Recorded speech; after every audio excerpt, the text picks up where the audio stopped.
This is Where We Live on Connecticut Public Radio. I'm Lucy Nalpathanchel. Should monuments remain in place even if the people or event they valorized aren't relevant today? State historian Walt Woodward says he and a colleague have wondered whether monuments have an expiration date. Today, Where We Live, we explore that question. Coming up, we hear from Woodward's colleague, Alan Marcus from UConn's NEAG School of Education. We'll talk about how to handle monuments when their meaning changes over time. First, we wanted to hear from a sculptor. Dana King has created a sculpture of William Lanson. The New Haven Independent writes, Lanson was a 19th century engineer, entrepreneur, and at one time was elected Black governor, a man who freed himself from slavery and built a section of the Farmington Canal. Her sculpture of Lanson will soon be placed on city land in New Haven. Dana King is joining us on Zoom from Oakland, California. Dana, welcome to the show. Thanks so much, Lucy. Really glad to be here. And our listeners can join the conversation as well. 888-720-9677. That's 888-720-WNPR. You can also find us on Facebook and Twitter at Where We Live. Dana, I loved reading that you became a sculptor after leaving a long career as a broadcast TV journalist. There is life after journalism. So let me ask how you gravitated towards sculpture.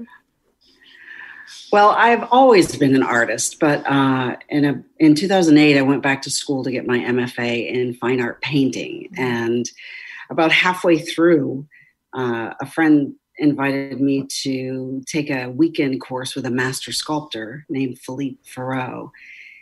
And so I went with her, and it's extraordinary. From the moment I started in with the clay, I was in love. And in fact, I'm sure the sculptor thought I was crazy. I went back on the Sunday morning and I said to him, listen, I can't stay. I'm full up to here in my head. And I said, I just have to go do this. And I've been doing that ever since. And that was in 2010. I love being able to create something in 3D. Mm. What was it comes to life in my studio. Can you tell me about the first sculpture that you worked on? I'm really happy with the way it turned out. Oh, I laugh because the first sculpture I did was of my daughter sitting, and she didn't really want to participate. And I created that sculpture on my kitchen table. And then I took some courses on sculpture, and I was creating this torso of a really beautiful young woman. And every night you cover up your work, you spray it down, you cover it with a cloth and a plastic covering. And I did just that. And I apparently put way too much water on it, and the fabric was too heavy. And I came out in the morning and it had collapsed. Oh, no. And I didn't get upset. I didn't stomp my feet, cry, cuss. I didn't do any of that. And that's when I knew I was a sculptor, because you just fix it. And that sculpture, I believe, turned out even better than I would have originally. And so it was like a gift to me, a gift of the recognition of patience. And that's what I find in my studio, is that it's such a comforting place to be. And from there, and I've had other sculptures collapse. In fact, Mr. Lanson, at one point, there was too much weight I applied onto his torso, and he started to buckle on me on his right leg. And I thought, oh, this is not happening this time. And so my son-in-law crafted this this marvel of engineering structure for me that held him up for the entirety of the piece while he was in my studio. Mm. So it's sculpture is a challenge always, that you work things out in the clay, and I dream about it when I'm working on a piece. I work things out in my sleep, and for me, it's a very exciting art form. I was on your website, danakingart.com. The one that you described that fell apart. Was that Phoenix? It's lovely. It was Phoenix. Look at you. Yeah. Yeah. That's why she's named Phoenix, because woo, I pulled her up out of the ashes. Yeah. Yes. Yeah. So that was a piece I did while I was getting my master's. So she's a bit old now. I understand you work primarily in bronze. Tell me why that is. I love bronze. Bronze lends a strength and character to the piece that just adds to it. The way it patinas from weathering, and it's also a metal that lasts forever. And with it, the story that you're trying to tell with the piece. So generation upon generation can see your work, and that story continues to live. And that, to me, is the importance of bronze. Again, I'm speaking with sculptor Dana King, and she's calling in on Zoom from Oakland, California. We're talking with her today because one of her most recent works will be unveiled in the city of New Haven, a sculpture of William Lanson. I briefly mentioned, gave a description of him. Tell us more about what you learned about William Lanson and the process that you went through to create the sculpture. Well, research informs my work, and it comes from being a journalist. I consider this an extension of my work as a journalist, because when I worked, I worked in broadcasting, and if you didn't see the story, then it was dead, right? So sculpture allows the story to continue to be told. And I did an awful lot of research about Mr. Lanson. There's an awful lot written about him. Everything except what he looked like. There are no photographs. There are no etchings of him. There's nothing other than the fact that he weighed 200 pounds. So is that 200 pounds strong and tall? Is that 200 pounds short and squat? I don't know. But I built him tall and strong. He was a man who carved stone out of a mountain to do the work that he did. It was very dangerous work. It required great physical strength. And so he was also a man who was free. He was a free Black man in Connecticut. Slavery didn't end in Connecticut until 1848. And this is a man who used the effects of his labor, the money that he was paid. He was paid $25,000 to build out the Long Wharf in New Haven. And then he went on to build a portion of the canal. So that was a lot of money back then. He could have taken that money and built quite a lavish lifestyle for himself and his family. But he took that money and he built community for Black descendants and Native Americans and poor whites. He built housing. He built a hotel. He built community for them. And he spoke out on behalf of free and enslaved African descendants. He tried to bring a university to New Haven for Black Americans. He was a spiritual man and helped build what is now the Dixwell Church that still stands and has a significant congregation in New Haven. So his import was and is long lasting. What he did for New Haven was extraordinary. He was self-taught as an engineer. His intelligence was deep and wide, and yet every day he walked out of his house, he was a Black man in an America that dismissed his labors, that denigrated his very being based on the color of his skin. But he went out every day on behalf of others. And that's why I created him from the period of 1825, because that's when he was elected and that air quotes, elected the Black governor. And he was at his peak of power and had great access at that time to important people in the white establishment. And he used that. And he was also physically at his peak. He was in his early 40s. He was born in either 1783 or 2. It's not known exactly when he was born. So he was in his early 40s and was strong.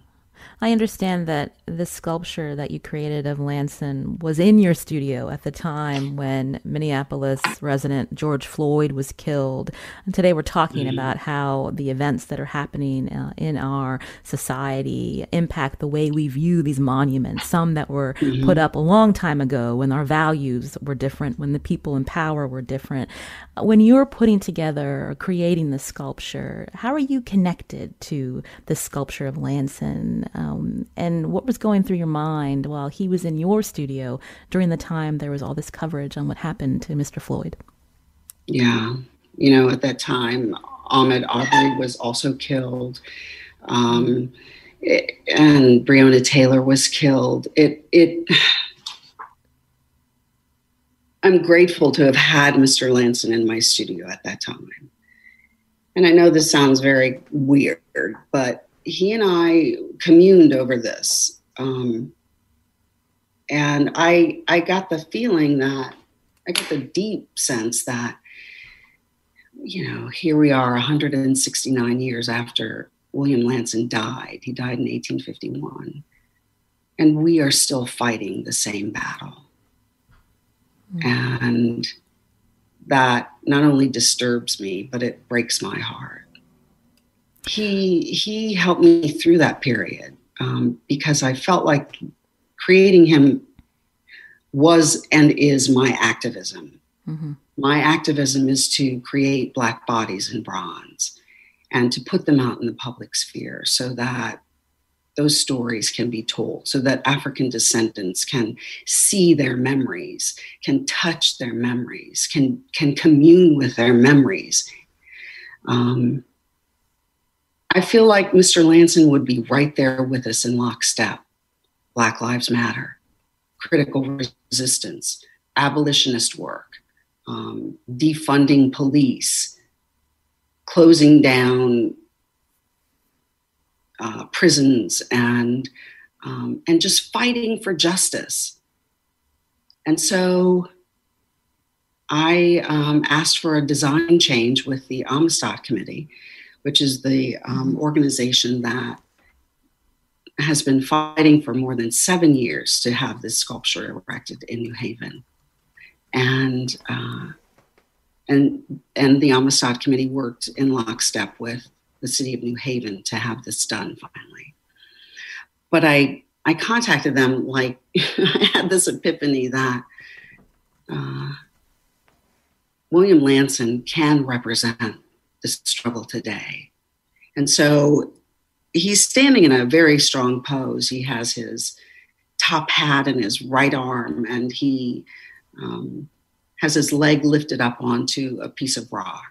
So he's going to be on a foundation of 3 slabs of stone, each 6 inches high. And so on his leg that's elevated, his hand was just resting comfortably. And I thought, you know what?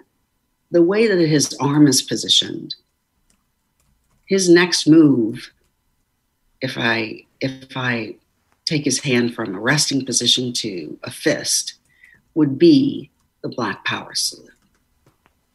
And so I wrote them this email and asked them, after explaining why I thought that that was important.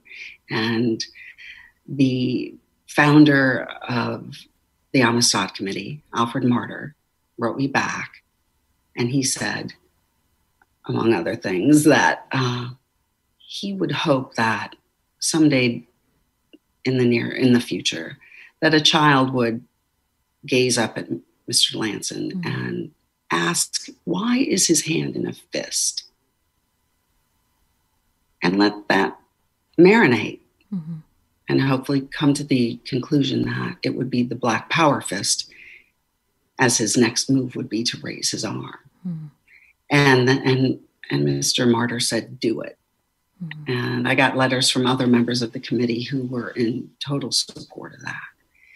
And so that brings him to today for me.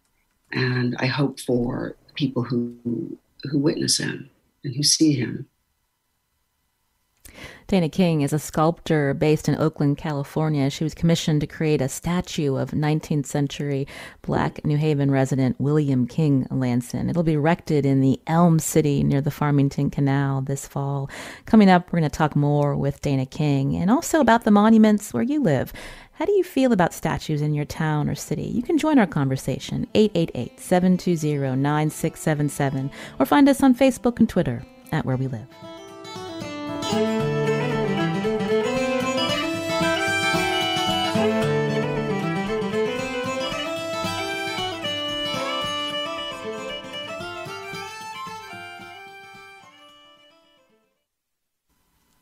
This is Where We Live on Connecticut Public Radio. I'm Lucy Nalpathanchel. Do you pay attention to the monuments in your town or city that highlight the accomplishments of individuals long gone? Do you believe they hold value in helping us learn history, even if their legacies are controversial today? You can join our conversation, 888-720-9677. That's 888-720-WNPR, or find us on Facebook and Twitter at Where We Live. I've been speaking with Dana King on Zoom. She's a sculptor and artist based in Oakland, California. T is calling in with a question for Dana. T, go ahead. Hi, how are you this morning? I'm doing well. Thanks for having this program. I have a question for Dana King. My question is, why is it important for you as a sculptor, a Black woman, to continue to do this work that you're doing? And what is it that is important about having statues that represent Black people, Black life, Black culture? Why is that important? Thank you, T. See, that's that. It's the core of my work. It's my mission. It's all I do. I don't submit RFQs for any other kind of work other than to tell the story of African descendants so that our stories can be included in the canon of American history, because we built this country. We built this country on our backs and haven't been acknowledged for it, haven't been paid for it, haven't been recognized. And it's my mission to create recognition for us. And I feel like I've been given a gift that demands that I share and use it for that greater good. I'm stunned that we're not represented, not only in American history, but we're not represented in art history. Not as women, not as Black women, not as African descendants, period. And I'm 60 years old. I can make, 1 or 2 sculptures a year. There are so many talented Black artists, Black sculptors. Right down the street from me is Brantley Cadet, who is an amazing sculptor. And again, we can do one at a time. There is so much work to be done. There are so many monuments that deserve to be seen and to be built and to be placed in the public square to tell our stories. It's funny, everyone I talk to, their phones are ringing off the wall, but off the wall, that's such an antiquated concept. Sorry. Again, I said I was 60, but they're ringing and it's obviously a good thing, but where's everybody been? Right? Where has everybody been? Well, I wanted to bring into the conversation, Dana. Alan Marcus is joining us also on Zoom today. He's a professor at the Department of Curriculum and Instruction at the NEAG School of Education. We brought Alan on because he's been working with our Connecticut State historian, Walt Woodward, thinking about this question about the role of monuments in our communities. This idea, do they have an expiration date? Alan, welcome to our show. Good morning, Lucy. Good morning, Dana. Good morning. So tell me, Alan, a little bit about the work that you're doing. I understand that you've been working with museums as well and thinking about how monuments should be viewed and talked about in our communities. Tell me about that. Sure. So I've spent the last 20 years or so working particularly with teachers, K through 12, practicing teachers, having them think about monuments as one of the sources where students can learn history. And thinking about analyzing monuments and museums more critically. I mean, one of the advantages of using monuments as a classroom teacher is that they're everywhere. I mean, every town in Connecticut has different kinds of monuments and memorials. And I don't think the average person walks by a monument, maybe except for the past couple of months, and thinks very critically about them. So the idea for me is to be thinking about it from an educational standpoint, and how do we think about using monuments and thinking about what their message is, but also thinking about them as primary sources that tell us about the beliefs and the attitudes of when they were created. In Connecticut, recently, there have been several cities that are taking down the Christopher Columbus statues. And the question is, well, what happens to these statues?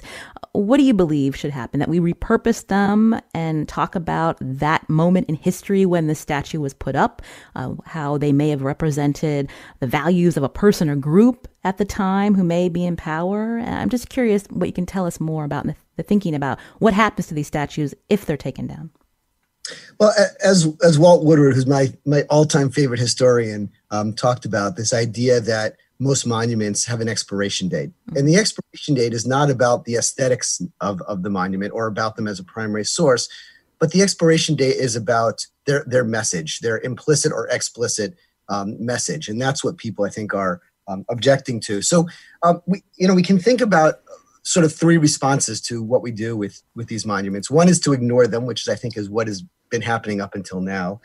The second is to reject them, which is what is happening now, where people are just saying, take them down, put them away. We don't want to see them anymore. But the third is to reinvent or repurpose how we're using them. And so it may be that many of these monuments no longer belong in the public square.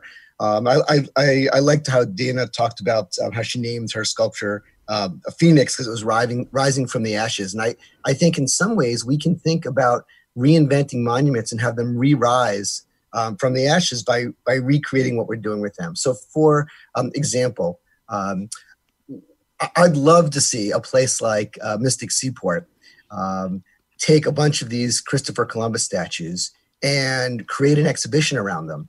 And the idea is not necessarily celebrating Christopher Columbus, but thinking about how Christopher Columbus was an explorer, which connects directly to Mystic Seaport's mission around thinking about exploration and America and the sea. But also, we can take that and turn that around and think about issues of genocide and Christopher Columbus's relationship with Native Americans and issues of human rights. So that's one example. The other thing I've been thinking about is, it's not just about monuments. So, for instance, according to the Southern Poverty Law Center, there are a little over 1,700 symbols of the Confederacy in public spaces. Monuments are only about 800 of those, which means there are schools and courthouses and bridges and lakes and military bases and lots of other places that carry the names, for instance, of Confederate soldiers or Confederate leaders. So I think that it's broader than just monuments. And today's opening day in baseball, and maybe other people like me are excited. In Connecticut, we have Yankee fans and Red Sox fans and Mets fans excited. At Fenway Park in downtown Boston, they recently renamed Yawkey Way. And Yawkey was one of the original owners. He was the owner when baseball was going through integration, and the Red Sox were the last team to integrate. And the Red Sox current owners decided, it's not appropriate for us to to still have Yawkey as the name of one of our streets. And so they changed that. So I think the conversation is broader than just monuments, but I think there's a lot of creative things we can do to repurpose or reinvent their uses. So it's not about the message of the intenders, but it's how we use it today. Mm. Dana King, what do you think about that? The idea that monuments, again, especially of people that have been passed away a long time ago, but their legacies are controversial. I'm thinking of when I lived in Jacksonville, Florida. Nathan Bedford Forrest was someone that you saw a statue of who founded the KKK. You know, there was a high school named after Nathan Bedford Forrest, predominantly African American high school. Finally, that name was changed just recently. But this idea that repurposing a statue of a figure like this man, that doesn't sit well with everyone, especially when you think about what he represented. Right. I have a lot of thoughts on that, actually. I'm going to go back to the Columbus analogy. If we keep telling that story and we broaden it to include genocide and raping the land and just, you know, the effects of colonialization, then we must tell that story in the same material of Native Americans, of African descendants, of you know, how there was, you know, just rape and pillaging conducted by these explorers. I mean, so. And that's the same way I feel about the Confederate monuments. If you're going to keep them up, then tell the whole story in the same material, in the same space. I do think that people think critically about monuments when they come upon them. In South Berkeley, where there's significant gentrification going on, a group of residents who were born in that community wanted to erect a sculpture of Byron Rumford, who was the first African American from Northern California in the California Assembly in 1948.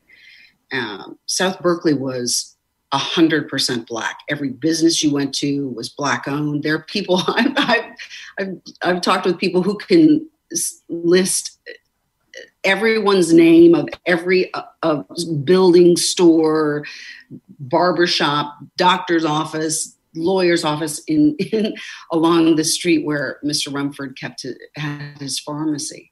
And they wanted to erect the sculpture, just like they did the Confederate monuments, to tell a story. I mean, the Confederate monuments were built to intimidate and to continue to signify, you know, the white stranglehold over everyone else.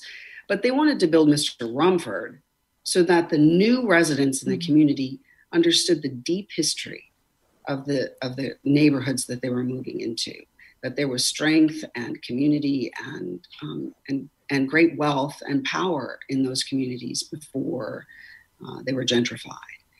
And Mr. Rumford continues to be protected in that community. People watch over him. Someone spray painted him. It was rather nice gold that they spray painted on him. And that was the only time it's happened. And immediately I started getting phone calls and text messages and emails. And I mean, the moment it happened, it seems like, and from people I didn't know.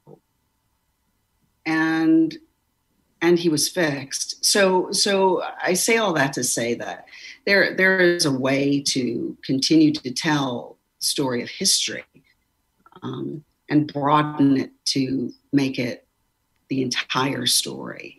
And for the monuments that are coming down and people rushing to replace them, I offer this suggestion. Let them sit empty. Let those plinths sit empty so that we can give great thought to what that message was and why it was removed. I don't want to race into a replacement. You know, Washington, D.C. is talking about taking down monuments, and they already have ideas of who to replace those previous sculptures with. Well, unless and until you involve the community with which you proclaim to represent, then it means nothing. It's just as empty a gesture as the original monument. Community has to be at the table. And we have to be the majority at the table, because this is about us. And until that happens, then it really doesn't matter what you replace them with, even if you think that they are representing community. We have to be at the table and part of this conversation. You're hearing Dana King, who's a sculptor and artist based in Oakland, California, on Zoom today, here on Where We Live, with Alan Marcus, a professor at the UConn's NEAG School of Education, as we talk about the role of monuments and statues in our communities.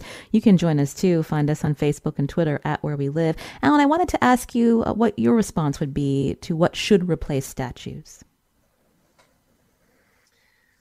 I really like Dana's comments about leaving them empty for a while for people to reflect. I mean, anything we replace it with is going to have its own expiration date. It's always an issue of agency. Who has the economic and political agency to make the decisions about what gets put in public spaces broadly, including monuments? But I will maybe make one broad suggestion. There's been a lot of conversations about, and rightfully so, about issues of race recently. But, according to the Smithsonian Institute, there are a little over 5,100 public statues depicting historic figures in the United States. And less than 400 of those are monuments of women. And out of the 44 memorials maintained by the National Park Service, none of them specifically focus on women. This idea that we can include everybody in our stories, and I think that's certainly as educators, that's what teachers and historians strive for. How do we include everybody's story? But that's difficult to do in a public space. But I will say one of the places where we have not done well at all are thinking about the perspective of women and women represented. And if you think about all the statues, just say in the Hartford area, there's only a handful. I mean, Prudence Crandall, Ella Grasso, Alice Cogswell, those are the ones I can think of that sort of have their own space that aren't with somebody else. Dana, I wanted to ask you, because Alan mentioned representing women, you created a sculpture of the Montgomery bus boycott at the National Memorial for Peace and Justice in Montgomery, Alabama. Tell us about those 3 bronze statues, how you hope this sculpture captures that moment in history. Well, thank you for bringing up my ladies. The women of the Montgomery bus boycott were phenomenal women. They got up every morning. They cooked and cleaned for their families, and then went out mostly as in service to white families in the community and cooked and cleaned for them. And en route to those jobs, they were accosted verbally. They walked everywhere every day, and they were spit at and cursed out and threatened, but they did it every day because they were sick and tired of being sick and tired. And so Brian Stevenson, who runs the Equal Justice Initiative and created the National Memorial for Peace and Justice, invited me to create a monument to the women of the Montgomery bus boycott. And so what we worked out was a sculpture of 3 women who stand in basically a triangular space, which is a feminine symbol, which is a very strong symbol because equal sides, and it's very hard to break down, right? And they represent the phases of a woman's life. One woman is pregnant, one woman is an educator, one woman is a grandmother, and obviously the teacher represents what we can provide for our children in a structured way, teaching them their history. The grandmother represents how we teach our children who they are and what they're here to do, and teaches them about their past. Because I have artistic license, I used as models my Aunt Tiny, who was an educator in the segregated South. And if you know Southern culture, she wasn't tiny. She was like 6 feet tall. And she was my dad's sister. And the grandmother figure is my great-grandmother, who was enslaved. We have one family photograph of her. And so I created her from that photograph.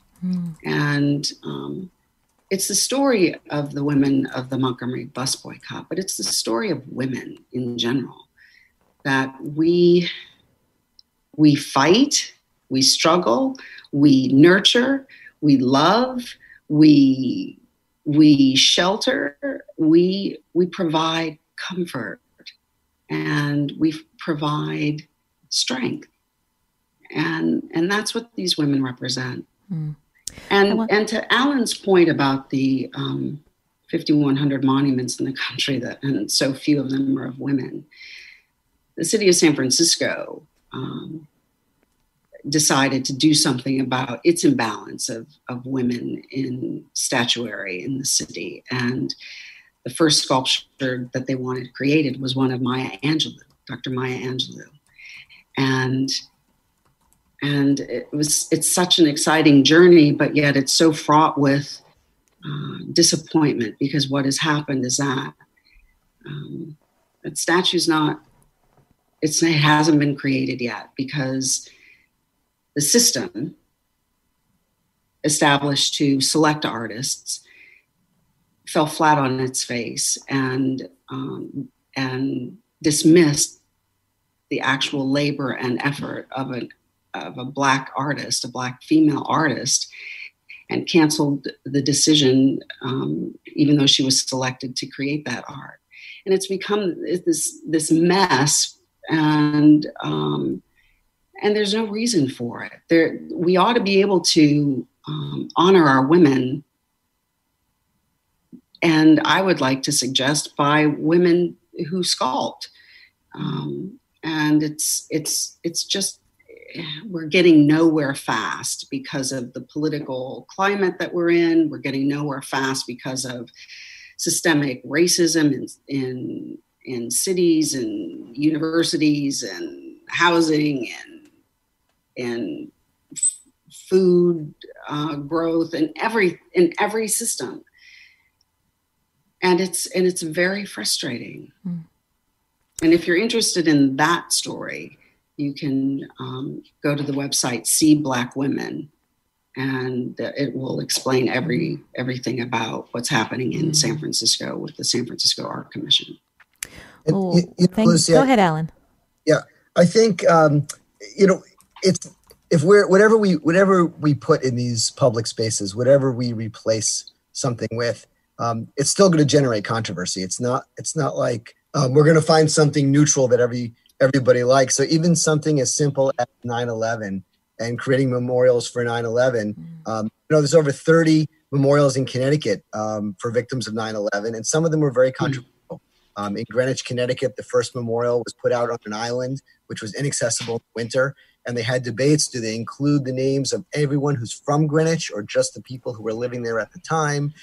So, I think, you would think 9/11 would be pretty easy to rally around having a memorial.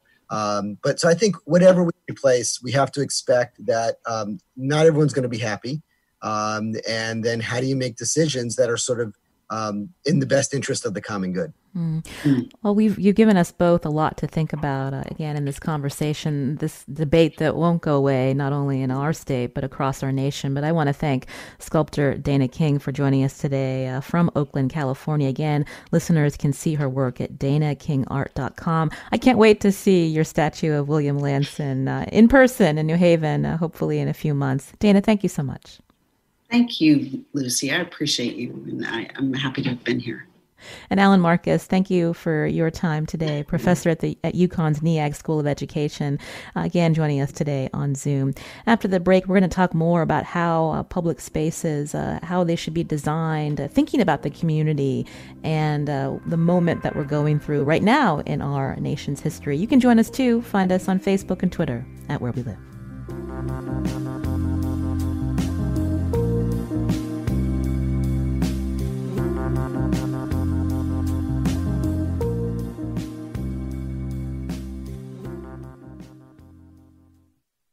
This is Where We Live on Connecticut Public Radio. I'm Lucy Nalpathanchel. What should communities consider when designing public spaces and public art? Joining us now on Zoom is Marisa Lair, Associate Professor of Art History at Manhattan College, also co-chair of Public Art Dialogue. Marisa, welcome to our show.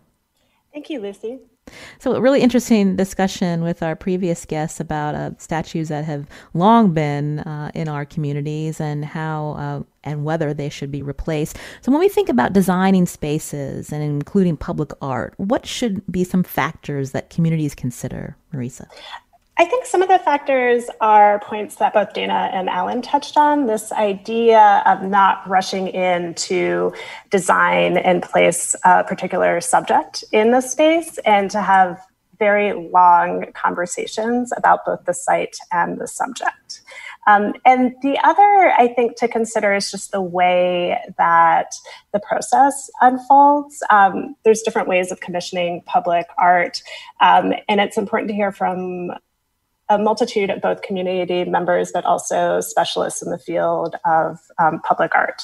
Mm.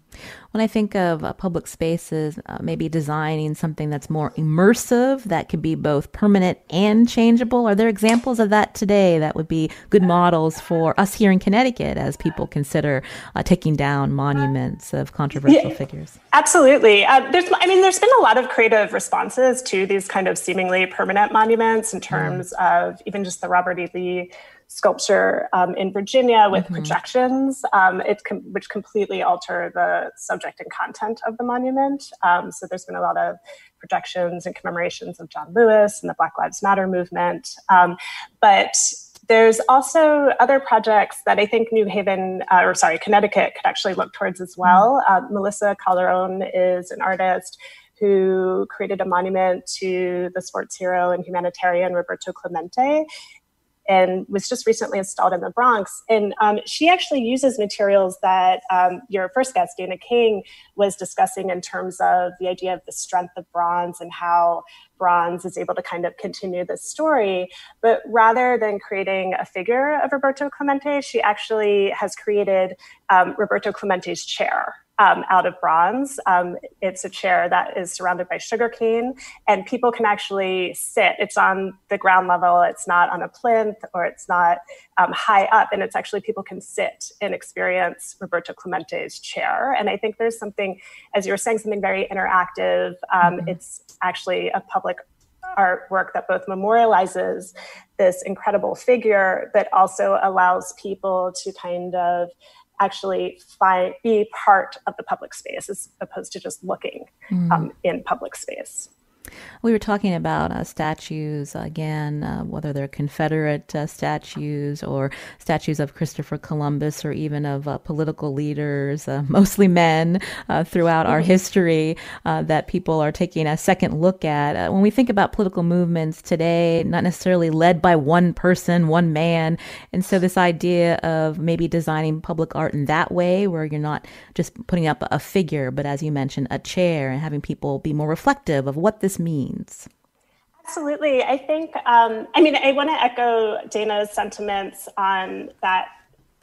Her idea of activism is to create Black bodies in bronze. I think that's incredibly important. But I also think the idea of thinking about commemorating groups of people as opposed to just one individual is also important, especially given the context of a lot of the protest movements today, where they're essentially allowing for multiple voices to be expressed and heard in the public sphere. So they're not looking to just one particular leader. And I think creating public artworks that reflect this sort of contemporary idea and aesthetic of leadership would be really important. Mm. When we think about the debate again today, when we look at public art, should it be something that starts a community conversation? Should it be something that memorializes history? What are your thoughts on that? That's an excellent question, and I think one that is constantly being debated. I think one of the issues that's important to think of in terms of public art is the fact that sometimes a work goes up, and I do not mean the Confederate monuments. I think that's very much part of a racist agenda in U.S. history that needs to be addressed immediately. But some works, even just for their aesthetics, aren't necessarily embraced. And the beginning of their construction, and then years later, a city will come to embrace it. So this is something like Luis Jimenez is a Chicano sculptor who passed away about a decade ago, and he created a work called Mustang in Denver, and people hated it. They thought it was aesthetically unpleasing, that it was scary, it was part of the airport infrastructure, and later on, years later, after it was installed, it's become kind of a symbol of the city. So I think that speaks to kind of Dana's point about either letting a space sit empty or letting a work remain where it is for a little bit to see how the community responds. We didn't have too much time earlier in the show to talk about memorials, but this idea of memorializing so many Americans who have died from COVID-19, is that something that you're hearing that communities are thinking about? Is it too soon to think about a memorial to them? In terms of creating immediate memorials, it's absolutely the right time. There's been some very moving projects. Robin Bell is a public artist based in DC who created a COVID memorial projection where she projected against a brick wall various people who had passed away from COVID-19 and included both their photograph and then also messages from their loved ones that appeared on social media. So I think that's a really impactful commemoration. I do think it's, we're in the middle of the pandemic. Mm-hmm. The crisis is surging across the US and across the world. So I do think it would be too soon to think about what or if we would even want a permanent or seemingly permanent memorial to COVID victims. In the 21st century, we are very quick to commemorate tragedy and atrocity. And I think we need some time before we can really think about a national or international memorial in that sense.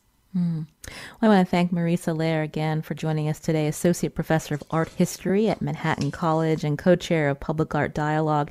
Is there a place online that you would recommend people go to learn more about, again, thinking about how to design public spaces and including public art, Marisa? Sure. There's multiple sites, but Public Art Dialogue is a journal. A lot of our current content is open. Some of our current content is open access, so you could look at publicartdialogue.org. Wonderful. Well, Marisa, thank you so much for joining us today. We really appreciate it. Thank you so much, Lucy. Today's show was produced by Tess Terrible. On the board today, Kat Pastor. And coming up tomorrow, having a home or apartment with air conditioning to escape the heat is important, not only for comfort, but for safety. But worldwide, air conditioning itself also contributes to greenhouse gas emissions. On the show tomorrow, how do we make sure efficient, climate-friendly cooling options are available to everyone when the planet continues to warm? That conversation tomorrow. I'm Lucy Nalpathanchel. As always, thanks for listening.